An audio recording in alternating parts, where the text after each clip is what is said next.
أعوذ بالله من الشيطان الرجيم بسم الله الرحمن الرحيم.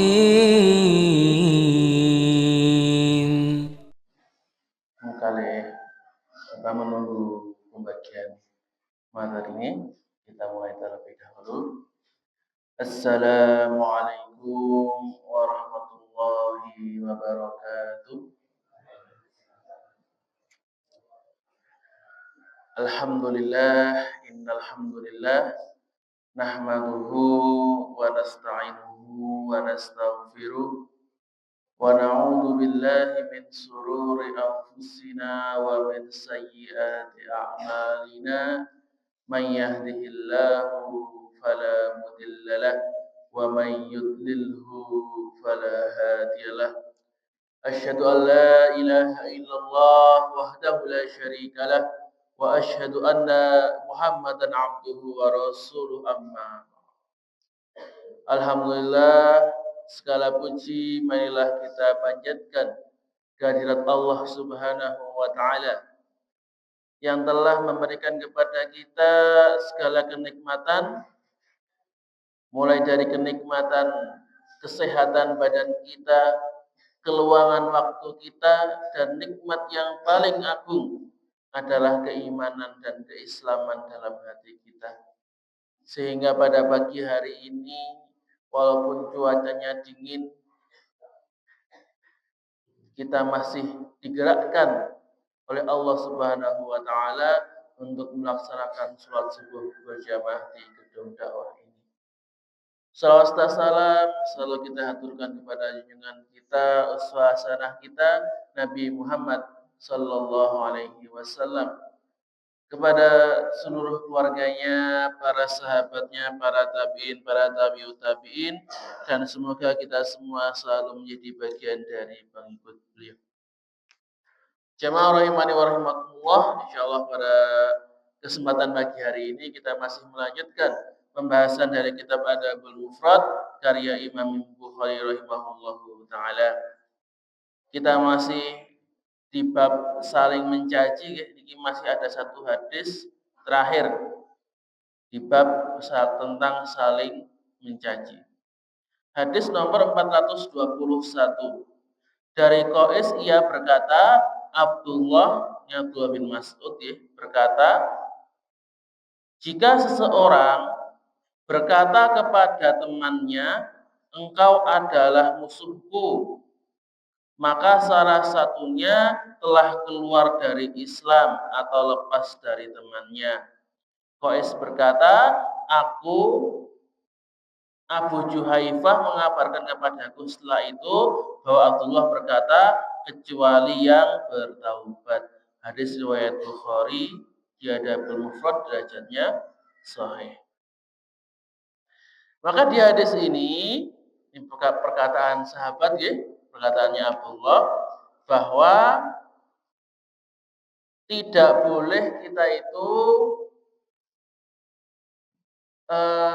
menyebut teman kita sebagai musuh.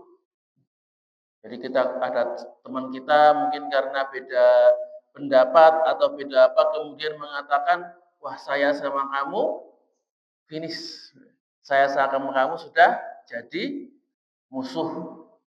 Maka seperti ini tidak boleh. Bahkan ancamannya sangat besar bahwa salah satunya itu akan keluar dari Islam atau keluar dari pertemanannya.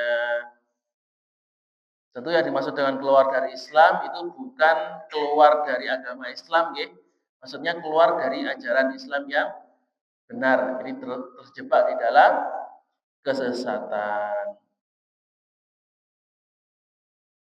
Maka kalau tuduhannya itu benar, bahwa engkau itu musuh karena keluar dari Islam, kalau tuduhannya itu benar, ya berarti yang keluar itu yang dituduh. Tapi kalau tuduhannya tidak benar, maka akan balik kepada orang yang menuduh, pada orang yang menyebut bahwa dia itu musuh, lagi musuh dalam keislaman. Maka inilah kenapa menganggap musuh itu adalah suatu hal yang harus dihindari karena ancamannya sangat berat.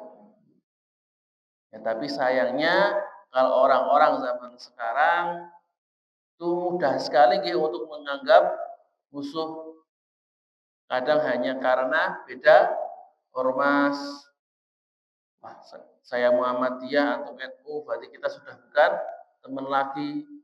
Beda parpol, masa-masa pemilu kan biasanya dulu kan ramai sekali karena beda parpol, beda pilihan presiden, seakan-akan sudah jadi musuh bebuyutan, atau beda suku antara orang Jawa dan orang Sumatera, orang Kalimantan dengan orang Papua, karena beda bahasa, beda rupa, akhirnya saling bermusuhan. Maka jangan sampai hanya karena perbedaan-perbedaan seperti ini itu berujung kepada permusuhan yang bahkan bisa berakibat ke kekerasan, bahkan sampai mengakibatkan pembunuhan. Kita belajar dulu dalam sejarah kita ada beberapa tragedi yang terjadi karena perbedaan ras, seperti di Sampit antara orang Dayak dan orang Madura, di Ambon antara orang Kristen dan orang Islam, di Poso bagaimana orang itu hanya karena perbedaan-perbedaan yang tidak seberapa itu bisa berujung kepada kekerasan. Kemudian rahimahullah, kita masuk kepada bab selanjutnya, yaitu bab memberi minum termasuk sedekah. Hadis nomor 422 dari Ibnu Abbas radhiyallahu anhu, aku mengira lain setelahku ia berkata, pada manusia itu ada 360 sendi dan masing-masing wajib bersedekah setiap harinya. Ini di Lais itu mengutip dari hadis Rasul ya. Nah, Rasulullah juga pernah bersabda bahwa di manusia itu ada 360 sendi. Dan ini merupakan salah satu mukjizat Rasul. Ya, bagaimana kok Rasul itu bisa tahu bahwa di tubuh itu ada 360 sendi? Kan nggak mungkin ya Rasulullah itu buka mayat kemudian dilepasin satu-satu, kan tidak mungkin. Dan ini juga sudah dibuktikan oleh ilmu medis. Bagaimana ketika kita hitung sendi-sendi di antara tulang-tulang kita, itu jumlahnya 360. Ini salah satu dalil, ya, salah satu tanda bahwa Rasulullah itu adalah seorang Rasul. Karena bagaimana mungkin ya Rasulullah itu bisa mengetahui hal-hal seperti ini di mana beliau itu tidak punya ilmunya, ya, tidak pernah merobek mayat itu ya, maksudnya tidak pernah mengecek tubuh, kok bisa tahu sampai sedetail itu. Dan di sini Rasulullah mengatakan wajib bersedekah setiap harinya untuk setiap sendi. Jadi sehari itu wajib bersedekah sebanyak 360 kali. Akan tetapi Allah itu memberikan kemudahan bagi kita bahwa yang namanya sedekah itu tidak harus lewat harta. Maka Lais di sini berkata, setiap kalimat yang baik itu adalah sedekah. Pertolongan seorang terhadap saudaranya termasuk sedekah. Memberi minum air termasuk sedekah. Dan menyingkirkan segangguan di jalan juga termasuk sedekah. Dalam hadis lain Rasulullah pernah mengatakan, kullu ma'rufin sedekah. Setiap perbuatan baik itu termasuk sedekah. Kita senyum sama teman kita, sudah sedekah. Kita salam, sedekah. Bahkan kita zikir, setiap zikir kita, setiap tasbih, setiap takbir, setiap tahlil, itu semuanya sedekah. Jadi di sini Rasulullah ingin memotivasi kita setiap hari itu minimal berbuat 360 kebaikan. Nah, tapi dalam hadis lain Rasulullah menyebutkan bahwa sedekah ini ya, kewajiban 360 berbuat kebaikan ini itu bisa ditebus dengan sholat duha 2 rakaat. Jadi dengan merutinkan sholat duha itu ya berarti sholat yang setelah matahari itu setinggi tombak sampai sebelum duhur. Jadi sholat duha itu batasnya sebelum adzan duhur. Jadi nek badhe sholat duha jam 11, setengah 12 itu juga masih boleh.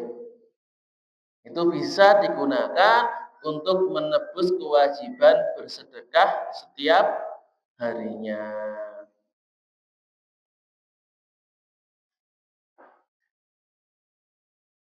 Kemudian ada kita masuk kepada bab yang baru, yaitu bab dua orang yang saling mencaci dan dosa orang yang memulainya. Hadis nomor 423 dari Abu Hurairah radhiyallahu anhu bahwasanya Nabi bersabda, dua orang yang saling mencaci maka dosanya tetap ditanggung oleh orang yang memulai selama orang yang dicaci itu tidak membalasnya atau tidak melampaui batas dalam membalasnya. Hadis riwayat Muslim dan Abu Dawud, derajatnya sahih. Kemudian hadis nomor 424 ini dengan isi yang sama cuma diriwayatkan oleh Anas bin Malik radhiyallahu anhu bahwasanya Nabi bersabda, dua orang yang saling mencaci maka dosanya tetap ditanggung oleh orang yang memulai selama orang yang dicaci itu tidak membalasnya dengan melampaui batas. Jamaah rahimani wa rahimakumullah. Di sini Rasulullah mengatakan, jika ada dua orang, dua pihak yang saling menghina, saling mencaci, saling menyebut dengan julukan-julukan yang buruk, maka dosanya itu akan ditanggung oleh orang yang memulai. Kenapa? Karena dia yang memulai, maka dia yang menjadi penyebab keburukan. Nah, dalam Islam salah satu kaidahnya, barang siapa yang menjadi sumber keburukan, dia yang mengajarkan keburukan, dia yang membuka peluang keburukan itu terjadi, maka dia juga akan ikut kena dosanya. Istilah kita itu dosa jariyah. Jadi ada sedekah jariyah, pahalanya terus mengalir, ada juga dosa jariyah, dosa yang terus mengalir. Jadi ketika dia menjadi sebab kejahatan itu terjadi. Misalkan orang yang mengajarkan ajaran sesat, orang yang mendakwahkan ajaran-ajaran yang keliru. Misalkan ada yang mengatakan, wah sholat itu tidak wajib, puasa itu tidak wajib, haji tidak harus ke Mekah, zina itu boleh, atau tidak pakai jilbab itu boleh. Kemudian ada orang yang mendengar fatwanya, kemudian dia meninggalkan kewajiban karena fatwa tersebut, maka orang yang berfatwa itu akan kecipratan dosanya. Nah, maka di sini kita harus hati-hati, jangan mudah untuk memulai mencaci. Karena kita tidak hanya menanggung dosa kita sendiri, tapi juga menanggung orang yang di dosa orang yang dicaci. Ini juga menunjukkan bahwa kalau ketika kita dicaci atau disakiti, boleh membalas selama pembalasannya itu sama, tidak melampaui batas dan tidak mengandung unsur fitnah. Misalkan kita dipanggil bodoh, boleh nggak membalas? Boleh, ya tapi dengan panggilan yang sama. Dipanggil bodoh, dibalas, kamu juga bodoh. Tidak boleh lebih. Dipanggil bodoh, kita jawab, kamu bodoh, kamu gila. Nah, berarti kan ini lebih. Atau tidak mengandung unsur fitnah. Misalkan dipanggil, kamu pencuri. Kita tidak boleh balas, kamu juga pencuri. Itu kan kalau memanggil pencuri termasuk fitnah. Jadi boleh ya, misalnya kalau diejek, dihina, boleh membalas tapi tidak berlebihan. Tidak berlebihan itu berarti tidak lebih parah daripada cacian yang ia terima. Kalau lebih parah bagaimana? Misalnya tadi dibilang bodoh, balasnya bodoh, kurang waras, kan nambah itu lebih daripada yang diterima, maka dosanya itu jadi ditanggung sendiri, tidak jadi ditanggung orang yang memulai. Kenapa? Karena ketika dia balas mencaci dengan yang berlebihan, berarti statusnya berubah jadi orang yang didolimi, orang yang dicaci menjadi orang yang mencaci.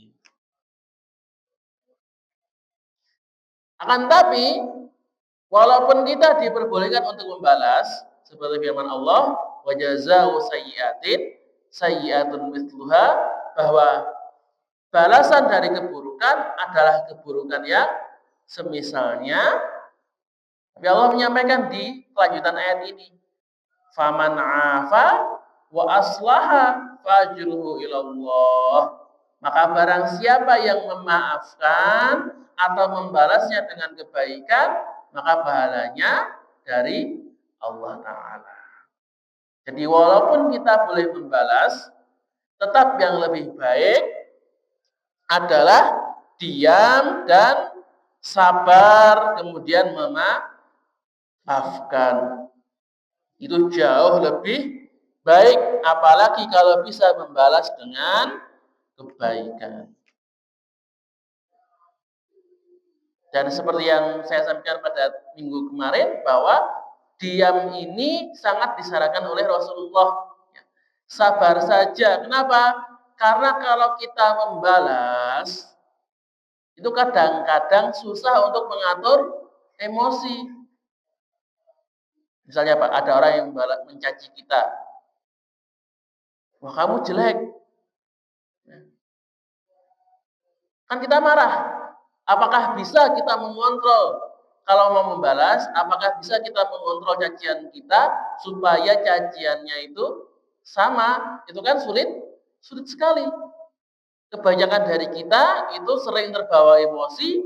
Kalau mau melampiaskan, biasanya dilampiaskan secara berlebihan. Ya, pembalasan lebih kejam.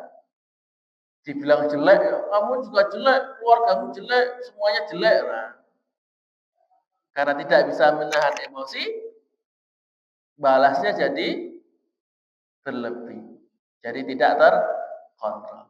Maka kata Nabi, daripada ada resiko kehilangan emosi, daripada ada resiko kita berubah menjadi dari orang yang dizalimi menjadi orang yang zalim, daripada menghadapi risiko seperti itu, maka kata Nabi, mending diam saja, sabar saja.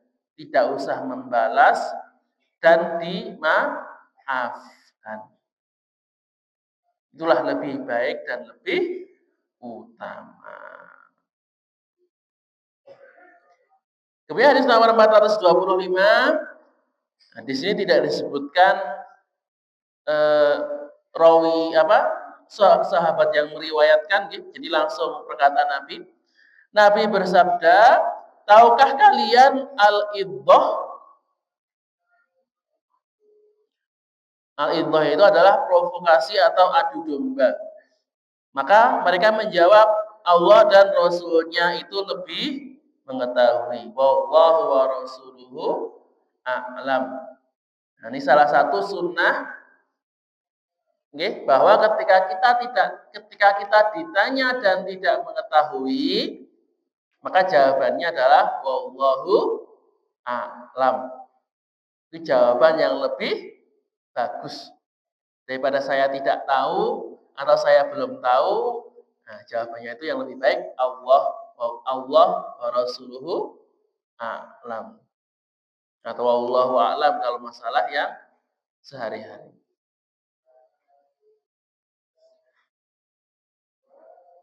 Maka beliau menjawab bahwa al-iddah atau adu domba itu adalah membawa berita dari orang ke orang lain dengan maksud merusak hubungan di antara mereka. Hadis riwayat Al-Baihaqi, derajatnya sahih. Maka di sini Rasulullah mengatakan yang dimaksud adu domba, ya namimah, adalah mengumbar berita tentang keburukan orang lain dengan tujuan untuk merusak hubungannya. Misalkan, ini ada si Fulan punya teman A sama B. Nah, suatu hari si Fulan lihat si A sedang menjelek-jelekkan si B. Dan sebaliknya, ngelihat si B sedang menjelek-jelekkan si A. Nah, karena si Fulan ini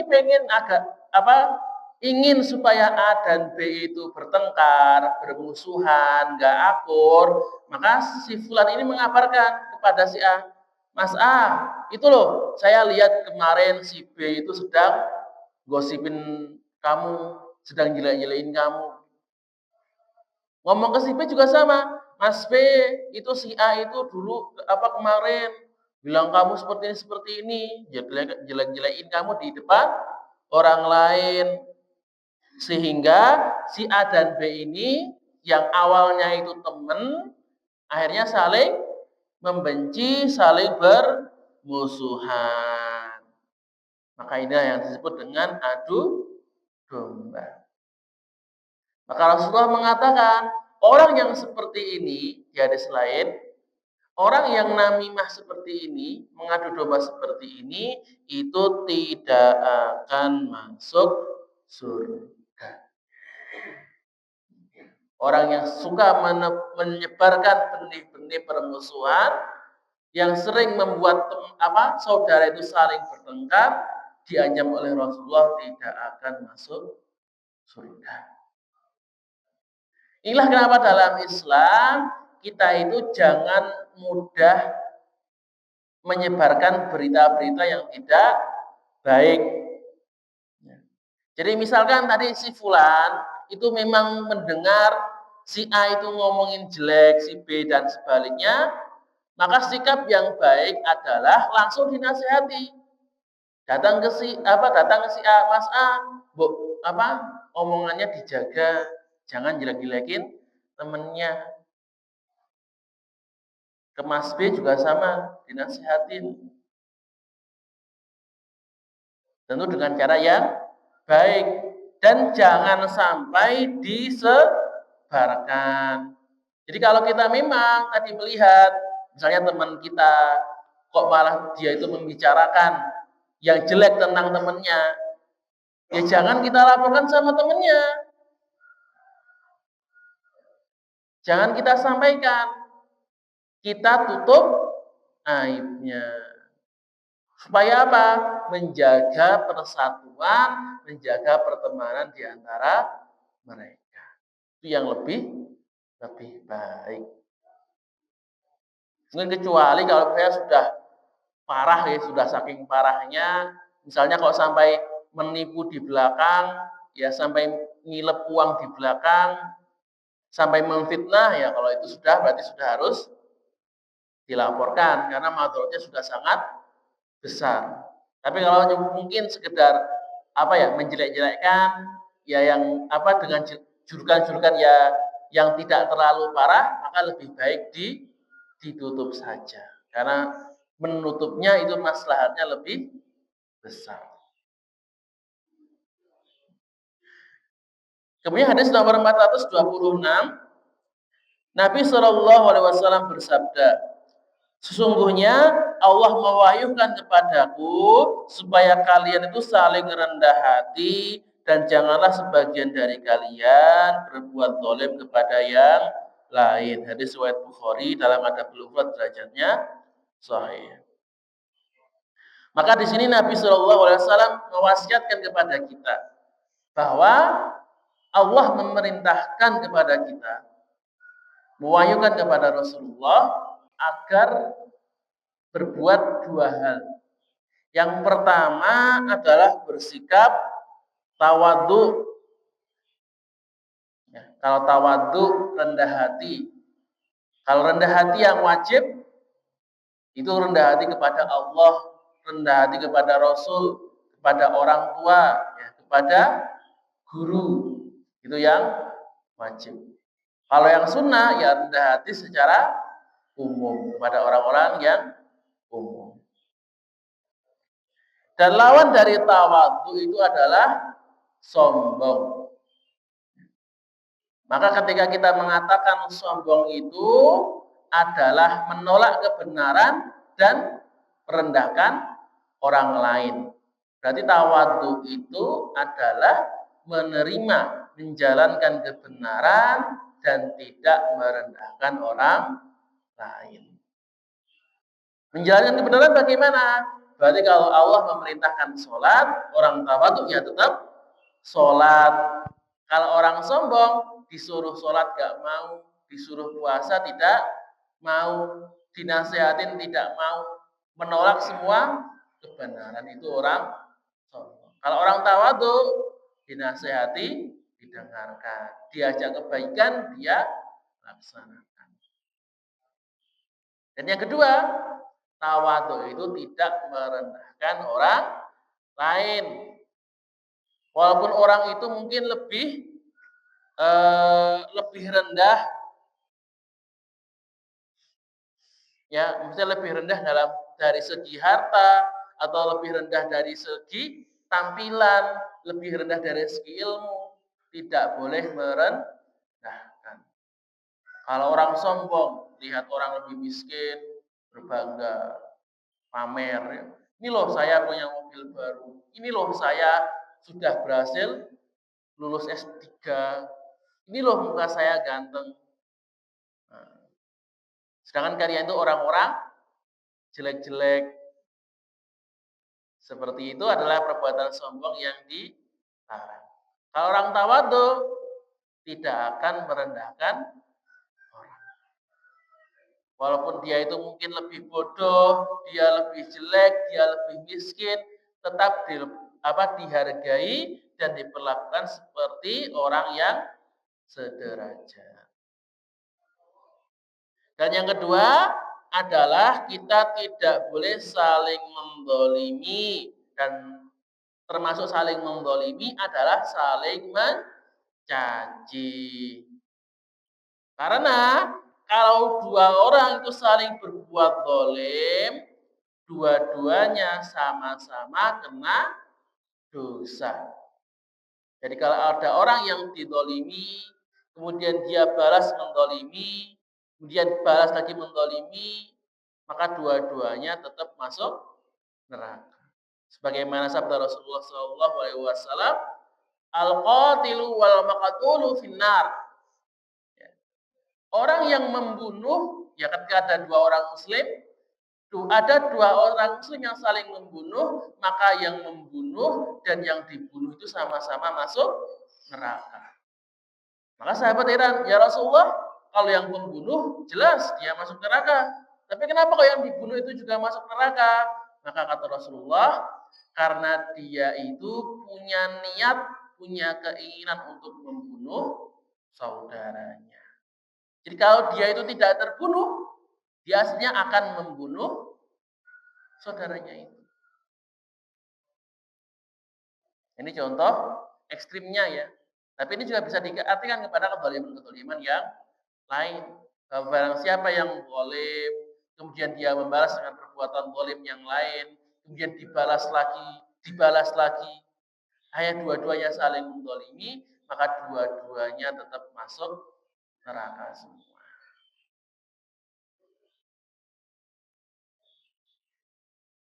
Jamaah rahimani wa rahimakumullah, kemudian kita masuk kepada bab yang baru, yaitu bab dua orang yang saling mencaci adalah dua setan yang saling bermusuhan dan membohongi.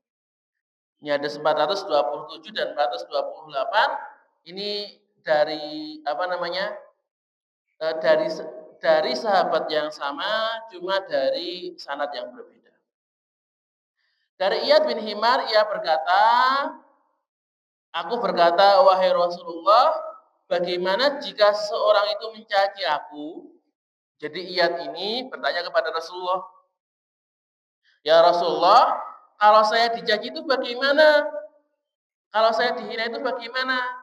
Maka kata Rasulullah, beliau menjawab, dua orang yang saling mencaci adalah ibarat dua setan yang saling bermusuhan dan saling membohongi. Hadis riwayat Ahmad, derajatnya sahih. Maka maksudnya apa Rasulullah berkata seperti ini? Maksudnya adalah ketika kita dicaci, ketika kita dihina, dijelek-jelekkan, maka lebih baik diam saja. Lebih baik sabar dan tidak membalas. Kenapa? Karena Rasulullah menyebutkan jika dia membalas, kemudian akhirnya saling mencaci, saling menghina, maka orang yang saling menghina ini seperti syaitan. Yang syaitan ini saling bermusuhan dan saling membohongi.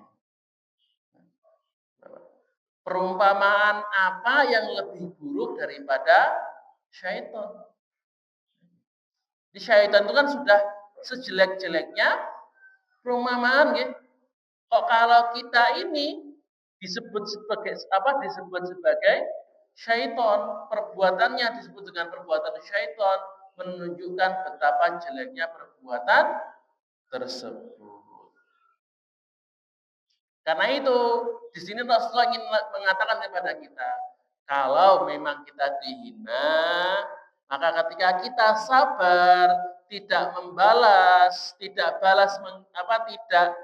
balik menghina, maka insya Allah kita aman. Ya, kita tidak mendapatkan dosa, kita tidak menjadi syaitan. Biarlah yang jadi syaitan itu orang yang menghina kita. Semakin dia menghina, semakin mirip setan. Kalau kita tidak membalas, berarti yang jadi setan cuma dia saja. Tapi kalau kita malah balik membalas, balik menghina, berarti kita sama-sama jadi setan. Kan tidak ada yang mau jadi setan ya Bapak Ibu ya? Tidak ada dari kita yang ingin disamakan sebagai setan. Kalau tidak ingin, kita jaga lisan kita jaga emosi.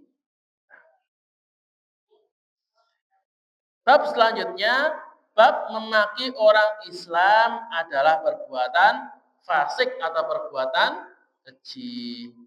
Hadis nomor 429 dari Muhammad bin Sa'ad bin Malik, dari ayahnya adalah Sa'ad bin Malik. Sa'ad bin Malik ini adalah salah seorang pemuda kaum Ansor. Jadi dulu kaum Ansor itu ada dua suku. Sukunya namanya suku Aus sama suku Khazraj. Ini dua suku utama yang mereka saling saling bermusuhan, bahkan sering saling berperang. Maka pemimpinnya itu namanya Sa'ad semua. Kalau yang Aus itu kalau yang Aus Sa'ad bin Malik, atau yang Khazraj Sa'ad bin Ubadah, atau kebalik ya, saya kalau lupa yang pemimpinnya itu dua Sa'ad, yang satu Sa'ad bin Malik, yang satu Sa'ad bin Ubadah. Maka dari Sa'ad bin Malik ini bahwa Nabi Shallallahu Alaihi Wasallam bersabda, mencaci maki orang Islam itu termasuk perbuatan fasik. Hadis riwayat Tabrani dan Ibnu Majah, derajatnya sahih. Maka di sini Rasulullah menekankan orang yang menghina saudaranya sesama muslim, merendahkan saudaranya, ini termasuk perbuatan keji, perbuatan fasik, perbuatan jahat, dan perbuatan dosa yang besar. Dan ini menghinanya itu menghina dalam segala hal. Misalnya menghina dalam fisik, misalnya menghina kulitnya karena kulit hitam, karena badannya pendek, terus dihina. Padahal ada sahabat yang berkulit hitam, mantan budak, yang kata Rasulullah terompahnya sudah didengar di surga. Siapa nih Pak? Tahu? Sahabat Bilal bin Rabah. Yang kata Rasulullah, terompah Bilal itu sudah terdengar di surga. Ada orang yang merendahkan karena cacat fisik, misalnya karena matanya yang juling, karena giginya yang besar itu, sing gigi kelinci jenis sing maju itu, rongos. Kan yang giginya maju itu, atau mungkin karena pincang, karena lumpuh, kemudian dijelek-jelekkan. Atau menghina karena jeleknya pakaian, ya. Karena pakaiannya lusuh, compang-camping, tambal sulam. Atau menghina karena karena tidak punya rumah, menghina karena tidak punya motor. Atau yang paling parah, menghina orang tua. Misalnya orang tuanya jadi tukang jadi tukang sapu, dijelek-jelekin. Oh, kamu itu orang tua cuma jadi tukang sapu. Orang tuanya cuma tani, orang tuanya cuma ngangon. Nah, seperti ini adalah sikap-sikap yang termasuk perbuatan fasik. Inilah kenapa Rasulullah itu benar-benar melarang. Kan tidak boleh mencaci, tidak boleh menghina. Baik dalam untuk apapun, dalam segala hal dan untuk segala tujuan. Mau buat bercanda nggak boleh, cuma buat menyanjung orang lain juga tidak boleh. Serius atau bercanda sama-sama tidak boleh. Makanya dalam Islam, kalau orang-orang yang stand up comedy, orang-orang yang melawak, kemudian lawakannya itu kok menghina, lawakannya itu merendahkan, itu hukumnya haram. Kemudian hadis nomor 430 dari Anas bin Malik, ia berkata, tidak pernah Rasulullah itu berkata kotor, menjadi tukang laknat dan tukang mencaci maki. Dan ketika dicaci, beliau berkata, semoga dia sering sujud. Hadis riwayat Bukhari dan Ahmad, derajatnya sahih. Maka di hadis ini ada 3 sifat yang dilarang oleh Rasulullah. Dan dilarangnya karena Rasulullah itu tidak pernah melakukannya. Kan kita itu sebagai orang muslim itu harus mencontoh Rasulullah, karena Rasulullah adalah uswatun hasanah, contoh yang paling baik. Allah berfirman, "Walakum fi Rasulillahi uswatun hasanah liman kana yarjullaha wal yaumal akhir." Maka di dalam diri Rasulullah itu adalah teladan yang paling baik bagi siapa yang mengharapkan Allah dan hari akhir. Maka kalau kita mau selamat, kita mau bahagia di hari kiamat kelak, ya harus mengikuti, harus berbuat seperti yang Rasulullah berbuat. Dan kita tinggalkan apa-apa yang Rasulullah tinggalkan. Maka di sini 3 sifat yang Rasulullah tinggalkan. Yang pertama, Rasulullah itu tidak pernah berkata kotor. Ya, tidak pernah memanggil dengan panggilan-panggilan binatang. Tidak pernah memanggil dengan kata-kata yang jelek, tidak pernah memanggil dengan kata-kata yang porno atau dengan kata-kata kotor yang lainnya, itu tidak pernah. Tidak pernah kata-kata tersebut keluar dari lisan Rasulullah. Beliau juga bukan orang tukang laknat, maksudnya itu orang yang sering berdoa jelek kepada orang lain. Dan beliau juga bukan orang yang suka mencaci maki, bukan orang yang suka menghina orang lain. Ini bukan berarti Rasulullah itu tidak pernah marah gitu. Rasulullah itu pernah marah, pernah tersinggung, ya, pernah naik pitam. Tapi Rasulullah itu adalah orang yang bisa mengontrol emosinya. Beliau tidak pernah melampiaskan kemarahannya dengan perkataan-perkataan yang tidak pantas. Sabar. Maka di sini disebutkan ketika Rasulullah itu dicaci, ketika Rasulullah itu dimaki, bahkan tidak membalas. Sudah tidak membalas, bahkan membalasnya dengan doa. Ketika dicaci, beliau mengatakan apa? Semoga dia itu sering sujud. Maksudnya semoga dia itu sering sholat. Semoga dia mendapatkan hidayah. Bayangin, Pak. Ketika dicaci, ketika dimaki, bukannya emosi, bukannya naik pitam, malah dibalas dengan doa. Maka inilah yang menjadi teladan bagi kita. Ketika kita tersinggung, ketika kita marah, daripada membalas, kita doakan saja. Dan doanya jangan dengan doa yang jelek. Seringnya kita kan gitu. Marah sama tangga kita. Ya Allah, teman kita itu bikin saya marah. Semoga dia kecelakaan. Semoga hartanya hilang. Semoga kesungkir dalam got. Biasanya kan doa-doa yang jelek. Tapi kalau bisa, ya harus bisa ya, kita usahakan.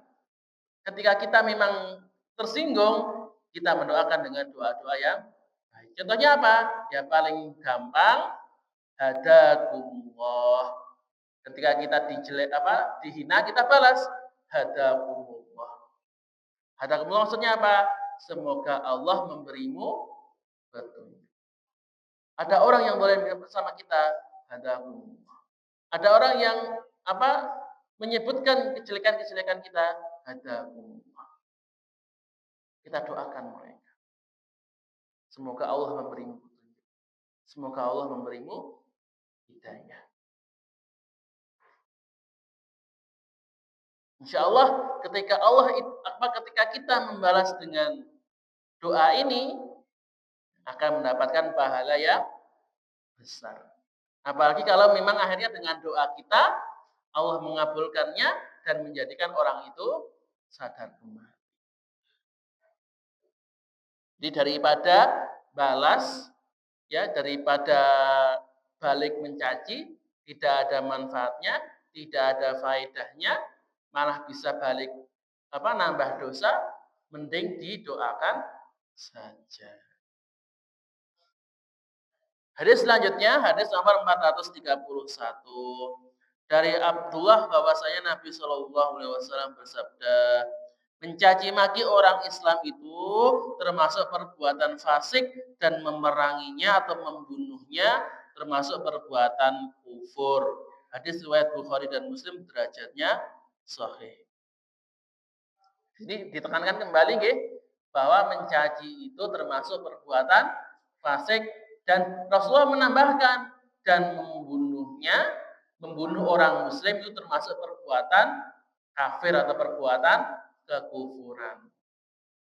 Kenapa kok ditambahi dengan membunuh? Karena biasanya itu ketika orang itu dicaci, akhirnya tersinggung, emosinya tidak terkendali, bisa berakibat sampai pembunuhan.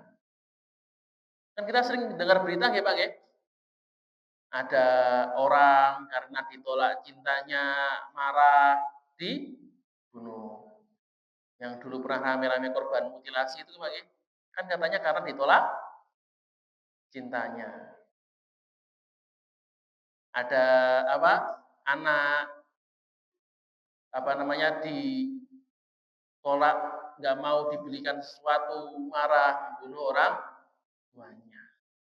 Orang tua nggak tahan jengkel sama anaknya, malah dibunuh. Ini menunjukkan betapa gobloknya moral orang-orang ini. Maka membunuh ini ketika disebutkan perbuatan kufur, itu kufur yang besar atau yang kecil? Bedanya apa? Kufur yang besar itu adalah kufur yang mengeluarkan dia dari Islam. Seperti syirik besar.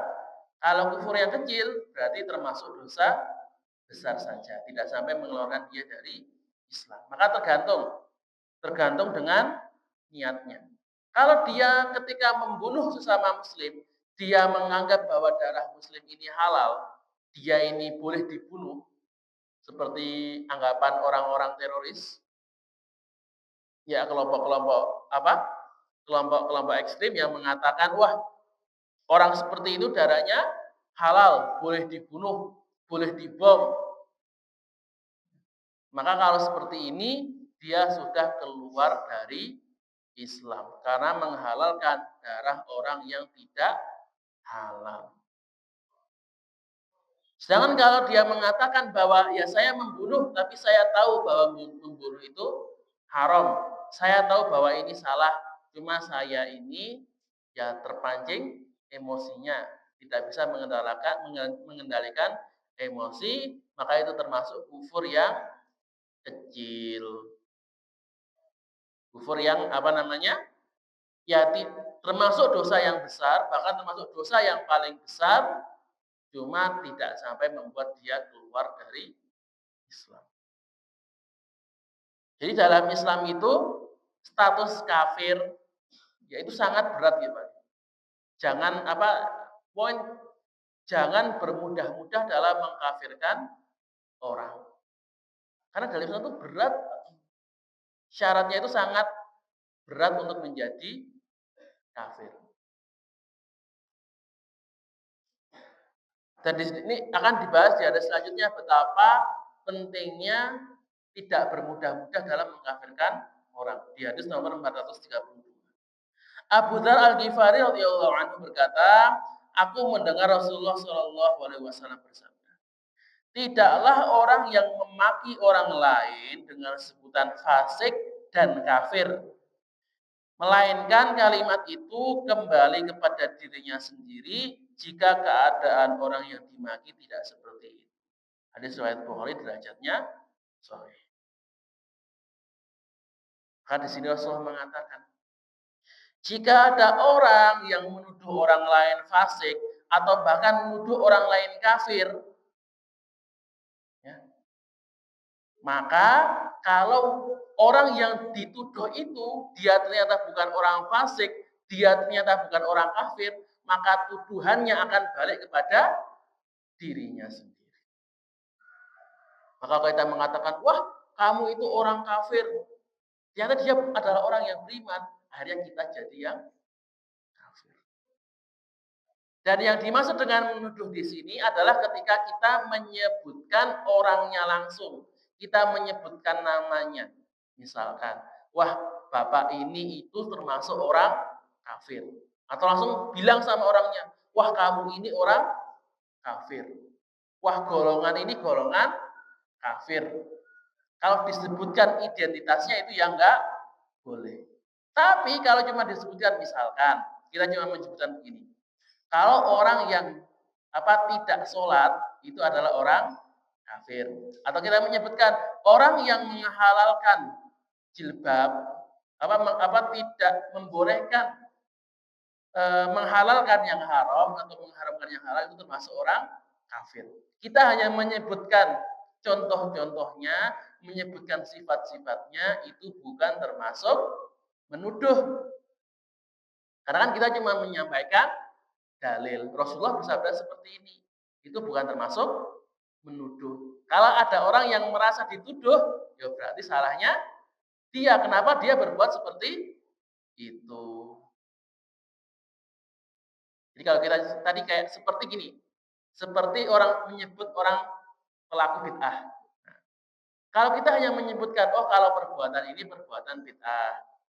Jadi kan kita menyebut perbuatannya, ya. Misalnya mohon maaf, kalau yang zikir di kuburan termasuk bid'ah, yasinan di kuburan termasuk bid'ah. Kan kita menyebutkan perbuatannya. Maka ini tidak termasuk ke sini. Tapi kalau kita menyebutkan, wah ustadz ini bid'ah, ustadz ini bid'ah, orang ini bid'ah, kelompok ini bid'ah. Nah, seperti itu termasuk tuduhan di sini. Kalau menuduh seperti itu dan tuduhannya tidak pas, orang yang dituduh itu bukan orang fasik, bukan orang bid'ah, bukan orang kafir, maka tuduhannya akan mental kepada orang yang menuduh.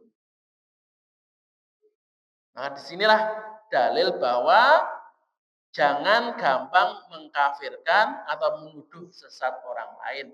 Karena tuduhan yang sangat berat. Kalau tuduhannya benar bagaimana? Boleh atau tidak? Dia itu karena gini misalnya, kita menyebut orang, wah kamu itu pelaku bid'ah. Dan dia itu memang benar pelaku bid'ah. Boleh atau tidak? Maka kalau seperti ini tergantung tujuan. Kalau tujuannya untuk menghina, untuk merendahkan, tetap tidak boleh. Misalkan ada orang Nasrani, kita bilang, wah kamu orang kafir. Benar tidak ini? Benar, kan dia Nasrani. Nah, tapi kalau kita menyebut orang kafir ini untuk menghina dia, untuk merendahkan dia, maka ini tetap tidak boleh.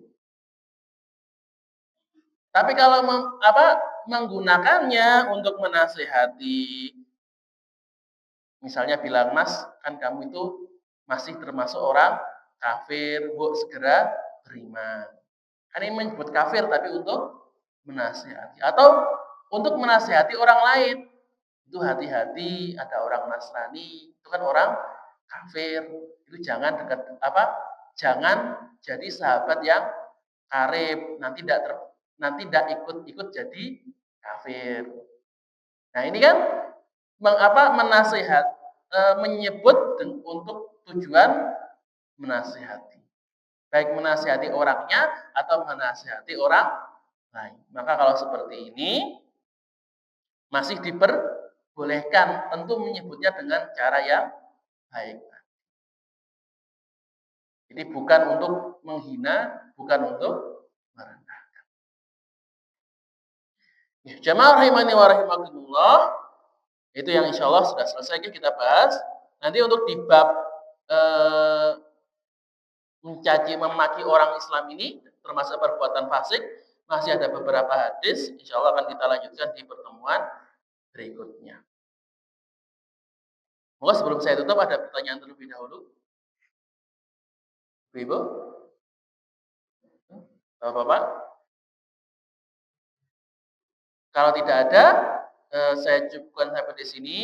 Aqalu qouli hadza, jika ada salah kata maka datangnya dari diri saya sendiri dan saya mohon maaf sebesar-besarnya, dan jika ada kebenaran maka datangnya dari Allah Subhanahu wa taala, dan semoga kebenaran ini bisa kita terapkan dalam kehidupan kita sehari-hari. Bila taufiq wal hidayah wa ridha wal hidayah, nun wal qalam ya ma yastun mastabiqul khairat, subhana rabbika rabbil izzati amma yasifun, wa salamun alal mursalin, walhamdulillahi rabbil alamin. Assalamualaikum warahmatullahi wabarakatuh. سبحان ربك رب العزة عما يصفون وسلام على المرسلين والحمد لله رب العالمين صدق الله العظيم.